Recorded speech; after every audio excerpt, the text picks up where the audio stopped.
This is going to be reviewed of a Chris Stuckmann directed film called Shelby Oaks. Now, this is starring Camille Sullivan, Keith David, Michael Beach, Sam Litz, and Sarah Litz, and many much more.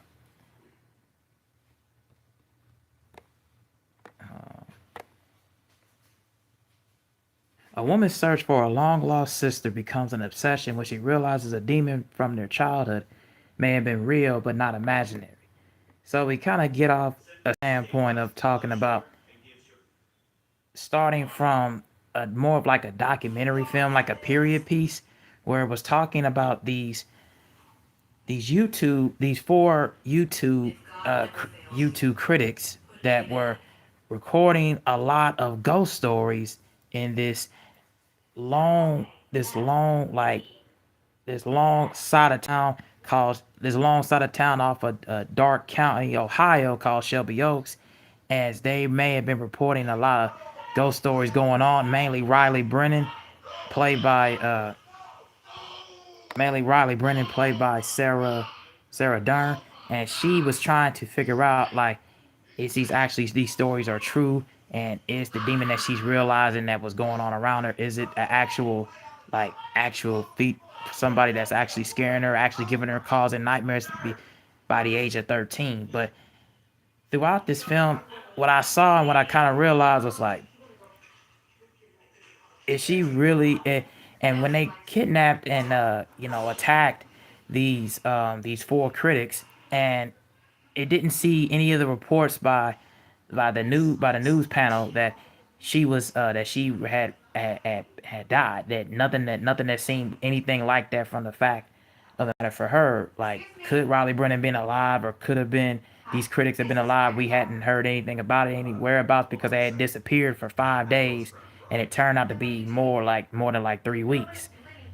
And that turned, and then also I kind of pictured in this film was like more of a horror, in the beginning parts of the film was more of like a documentary piece, more like a period piece. Then I pictured in the second and the third act. Oh, hey, thank you. But yeah, I pictured more and less in the second and the third act. It was more timely consuming of a found footage film. And let me just get before I get to more of the concept, let me just say my three biggest positives. First of all, let me just say I love the editing. I love the cinematography in this film and the lighting, as you saw, as you saw, as I took the more of like the shot when I was at the movie theaters. I love the lighting, the editing, and the cinematography. All three of those things were high qualities, and I gotta give credit to Chris Stuckman, as I am a huge fan of his platform, huge fan of his channel, along with a lot of other YouTube critics that got me inspired years ago, covering movies, breaking news stories, trailer reactions, etc. I really love the editing and the cinematography and the overall lighting, and everything about it just felt very touching, very cinematic, very eye grabbing and mesmerizing and eye gazing. So I really love that aspect about the film. So I got to give Chris Stuckman a lot of credit for that. Really good job for him talking about and covering and really shooting and editing and doing all these things behind the camera and in front of the camera as well. Another thing about this is the acting and the range, mainly from our main two leads, Camille Sullivan, as she plays the character called Mia, and of course Sarah Durn as Riley Brennan. I thought both of those characters were really, really impactful. That really gave you the fear, the dramatic tension, and the feeling of like certain like images, childlike images, and like images of things haunting them, demons, like monsters and things like haunting them. They gave that dramatic tension, that pretense, but at the same time, a genuine, terrifying looking scare throughout the entire runtime of the film. And it really gave me a lot of indication of like how much they should be in more films, that they can act and they have a whole lot of range. I also like the fact that the main host of The Prisoner, played by Keith David, and then Michael Beach as Detective Burke, I liked their roles in the film too. I thought their acting was well rounded. I thought they had really good range. It really gave, those genuinely terrifying moments throughout. So I thought that was really a great aspect of the film that I had to really appreciate and really get behind. So that's the second pro. And then the third pro and the last pro is I really do like the overall storytelling of the horror mystery aspect. And really, this is actually can go into more of a pro as well.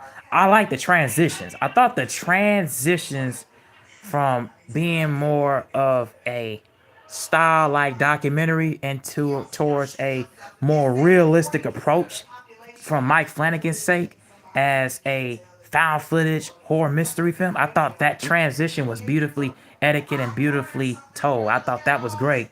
And it gave me a lot of factors that it gave me a lot of factors of just how unique and nuanced and presence that they was alive, both Flanagan and Chris Stuckman behind the camera, and also the transitions that both of them had were talked about, and really you saw the shape and the scope of it, the look and the scope of it, and the transition was just beautiful. It was just beautifully done and massively just well. It flowed effortlessly and flowed smoothly throughout. So that would be the main things that I would say is a big pro and a big positive for me. Now, those are my those are my big positives, big pros. Now here are my dislikes in the film because there were a few of them. Number one, let me just say I did not like the pacing in this film. I thought the pacing in this film was very predictable. I thought the pacing in this film was very lacking. And then secondly, I thought the actual story and the actual concept of the film was very predictable. Those are the main two things I disliked about this film. And the reason why I say the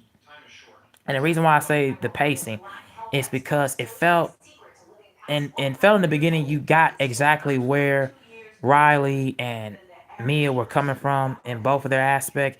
They want to try to find each other and like become that family again. I get that part, but I'm talking specifically the pacing throughout. It felt very much slow and very time consuming, and it didn't really get to the meat and the bones. It as far as in that second and third act, it really kind of taper off. And in certain people's eyes, I can understand why the critics were taken off by, and because of the pacing, really just didn't add more to what it was as far as the storytelling and of course the acting from the characters. I felt like the pacing just felt a bit too off kilter and a bit too all over the place. And then I felt the concept and everything felt very predictable because I kind of figured that Riley Brennan and the way they was telling her story and the way Mia was watching the tapes of her sister and the other critics that were covering stories on this side of Shelby Oak. Like I can tell that there was something going on where it was a possibility that she could have been alive, and it turned out that I ain't gonna spoil too much about it. Just know that I kind of had a feeling that she would have been around to tell the story from beginning to end. Now, hey, what's going on? But yeah, that's where I can tell that this was a kind of a misstep for me, as far as the predictability factor in the concept and the story. While it was written and told well, I felt it could have been more. I felt the editing could have been. I felt everything could have been more. It felt like the story and everything, the concept felt too predictable. Like I can already tell what was going on and what was going to happen. So those are my major dislikes with the film. Now, there were a lot of critics that are there were a lot of fans on YouTube. There were a lot of critics that were kind of wanting to see this film kind of fail. I don't want to do that. I don't want to see any kind of film like this, not make money, which obviously it is going to make money. It actually might break even. So yeah, that would be my thing, and I would understand why I would understand why people would genuinely feel very negative about Chris because of the things that he has said on this channel quite a bit. But for me, going as a review, as a film critic, and as a content creator, I'm always gonna go see films no matter who was behind the camera, no matter who was directing, no matter who was producing, no matter who was acting and casting in a role. I'm always gonna see it. I'm always gonna support smaller filmmakers, smaller content creators, no matter what. So overall, my thoughts about the movie is very entertaining and very genuinely scary and terrifying moments, and false pretense scares and jump scares in certain spots throughout. And it gave me something that, as far as the uniqueness and the overall ubiquitous and the overall fear factor from it, I definitely would recommend you guys to check it out and give your thoughts about it. And as far as range and performances, it gave me some really good, great range and great performances throughout from all the cast members that I said in the beginning. So definitely check it out for that sake. And tell me what you guys think down in the comment section. Will you guys go see Shelby O's and everything? And tell me that down there down below. And rate my rating for this film. I give it 3 stars out of 4. While predictable in the second and third act and some aspects as far as story and concept goes, the acting, the range, and the overall cinematography and everything else genuinely grabbed me and piqued my interest from beginning to end. So I definitely recommend you guys to check it out. And I cannot say more highly enough. And go support local go support local content creators who becoming filmmakers who wanted to accomplish their dreams, and go support indie horror filmmakers, and go support filmmakers in general, local or not. Go support films like these because they need that genuine love. So yeah, that's all I got to say about this. Tell me what you guys think down in the comments below. I'm out.